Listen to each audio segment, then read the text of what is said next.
Bonjour, donc nous allons parler des cryptomérias, de la pépinière Atypique Flore. Les cryptomérias sont une famille de conifères originaires du Japon qui sont très facilement acclimatables en France et ils présentent une grande diversité de couleurs, de formes qui peuvent s'adapter à beaucoup d'endroits dans le jardin, voire même en pot, en bac, sur les terrasses et balcons de personnes qui ont des endroits plus petits. Il existe des formes petites, naines, comme des grands développements qui peuvent faire plusieurs mètres de hauteur.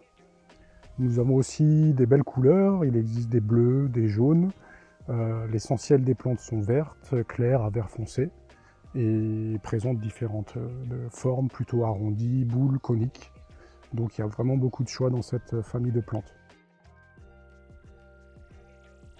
Donc pour la plantation d'un cryptoméria, qu'il soit petit ou grand, si c'est une plantation en pleine terre dans le jardin, en sol argileux, on va alléger le sol de façon à ce que les racines s'installent plus facilement les premières années, en ajoutant du terreau, du compost ou du fumier de cheval par exemple, de bien mélanger de façon homogène, ne pas faire de strates dans le trou de plantation. Éventuellement, si c'est un endroit très humide, on peut ajouter un lit de gravier au fond du trou de plantation.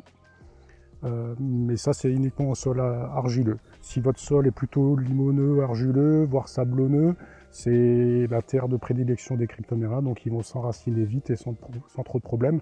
À ce moment-là, on ajoutera de la matière organique, type compost ou fumier de cheval, pour la nourriture de la plante des premières années, le temps qu'elle s'installe.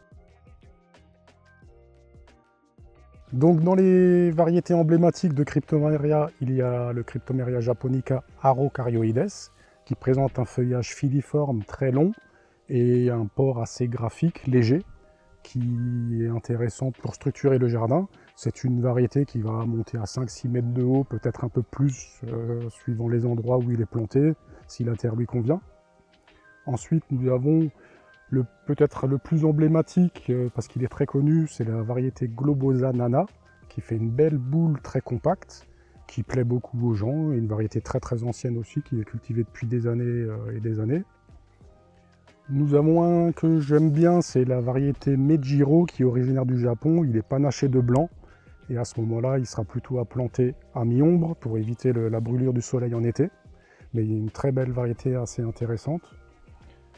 Et ensuite, on en a un autre que j'aime bien, qui est la variété Shigyoku, qui est une forme un peu bleutée du Globosa Nana, qui est apparu au Japon il y a moins d'une dizaine d'années, et que j'ai contribué à introduire en Europe et à faire connaître.